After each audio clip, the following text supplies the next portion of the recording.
Here we go again, everybody. I am Jake, sitting in Ohio State, right here at my dining room table with my dog laying next to me, snoring away. So I don't know if that's going to show up on camera or, I don't know, show up sound on camera, I guess. But anyways, today is going to be another episode in the LoanerPants series. It's because it's from Jesse Lavender Pants over on Instagram. He's got a really rad collection. I met up with him, and he was very kind enough to let me have some of his knives for review, and just kind of some of them I don't even know much about, so it's cool. It's a wide variety. He's got a very rad collection. So Jesse, I appreciate you, bud. So this is the Boker Plus Gulo Pro. Gulo, you figure that out, Pro. So price wise, all right, you're just a sub $100, right? $97, $98, somewhere around in there. But by all means, let's go over this whole thing, and we'll see where it lies and see what you guys think about that price. Overall length, 7.5 inches. Perfect, good. I'm cool with that. That's kind of where I like it. 7.5, 8.5 overall length of a knife. That way I know that everything fits in my hand nicely.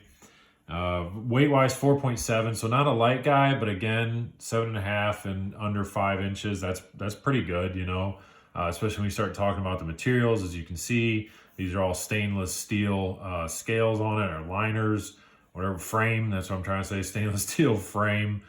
Because as you can see, it is a frame lock. D2 on the steel. I'm going to point this out because I think this is neat how they do the markings on there, right inside of the blade. And then on the back side, they're numbered. So I think that's pretty neat. But so D2 on a steel. And, this is not a new model. This is what I've talked about several times where, we're so spoiled today with what we have available to us. D2 steel, there's a couple different versions of this. This was considered the upgrade where there's a model that has G10 here, and I think Bowler N690 was the other steel on one of them. But so this was considered the upgrade to get D2. And so at $100 for D2, well, I don't know. I mean, there's some other things going on here. Pivot system is ball bearings, so you get nice smooth action. It can flick out easily enough. Little shake shut, and honestly, you certainly, if you pull this apart, put a little, KPL in there or nano oil, whatever you want to do, it would drop shut quite easily. That full frame lock, nice solid lockup. I mean, so for $100, D2 steel, like again, it used to be considered a lot higher, but like I've said many times, we keep getting so many more super steels and premium steels that it's sort of pushing these other ones down farther and farther. So, I don't know. I honestly, I wouldn't be upset about this knife, but I want to say it's probably why this knife isn't a little more popular. Say if it was like $70 or something, I think it would probably come along the lines a little bit more often, but I hadn't really seen this knife too often. And again, it's not a new model, so maybe it faded out just a little bit in the last year or so. But I mean, so what we think about that, right? D2 steel, all stainless frame. Nice solid frame lock, locks up nice and tight, no issues there. No over travel stop. I don't know. I don't mind that so much. I've been quite, vocal about the fact that I have given up on frame locks, and I have to say had, because I ran across a couple where like, oh, wait a minute, this one's not so bad, so maybe it was just, I don't know how the pocket clip laid or something like that.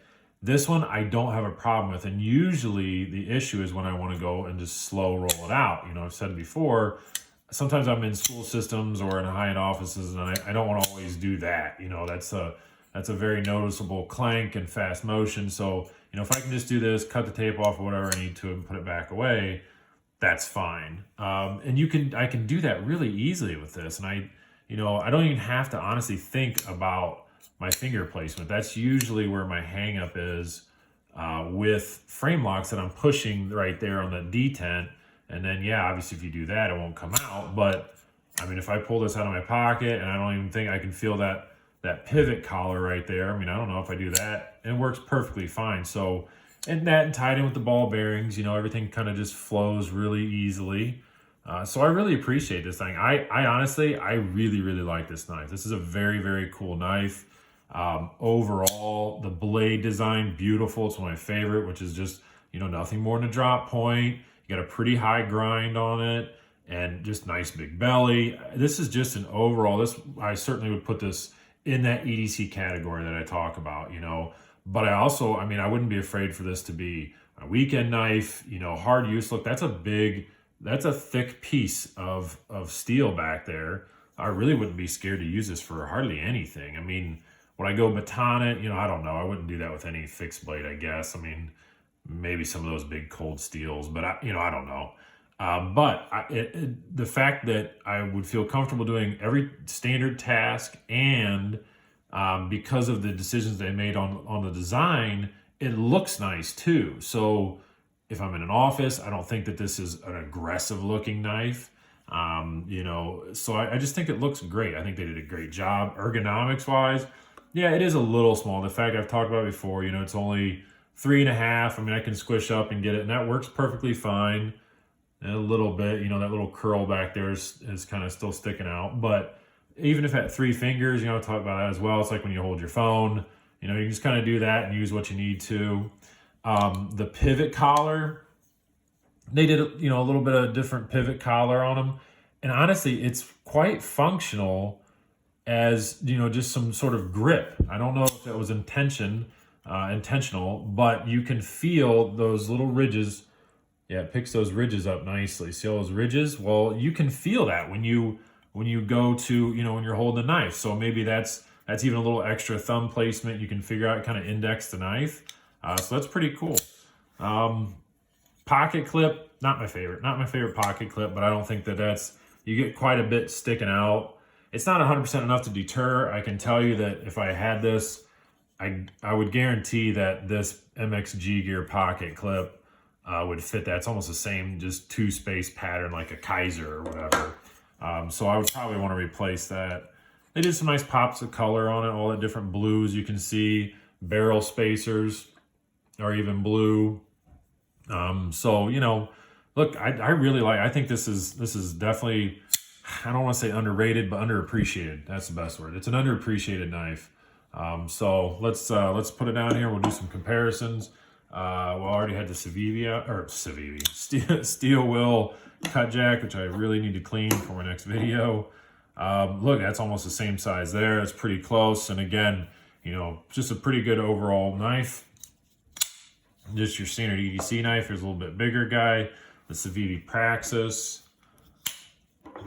One I kind of thought about, I thought it would be almost the same feel, but the cold steel American Lawman, and I'm pretty right. That's pretty close. You know, you line up those pivots nicely. And I put, again, kind of the same category. I don't know, you know, you can argue back and forth whether this is a stronger lockup. I like the Triad lock, but I just, you know, comparing them, I would traverse these across, you know, the fact that it looks nice, it's not aggressive, but it's still strong and, you know, kind of a heavy duty knife on the heavier duty, I guess. And we'll put out our Rat 2. All right, I think that's enough on this guy. This is a pretty cool little knife, you know what I mean? And again, $100, take it or leave it, I guess. You know what I mean? If it's too much for you, then you're gonna leave it. If it sounds cool, then you'll take it, right? That's why we do this stuff. So, all right, guys, that's kind of a quicker one than normal, but all positive things to say. I really like this. It's comfortable in hand. You know, we can battle back and forth about D2, whether it's $100 or not, but you know, think about the ball bearings and how comfortable it is. You know, they've done some really great chamfering all the way around. Even, I want to point this out, even a small spot that I don't typically see chamfering a lot, right there. Yeah, there you go, it picks it up. That a lot of times that spot's left rough, you know. So I appreciate that it did things like that, little things like that, and then little details kind of raise that price a little bit sometimes. So, all right, that's enough, everybody. By all means, man, like I always say, go out and promote some positivity. It's getting so nice out, and it'll be a lot easier to be even, you know, kind of happier and more positive in life. So, all right, everyone, take care.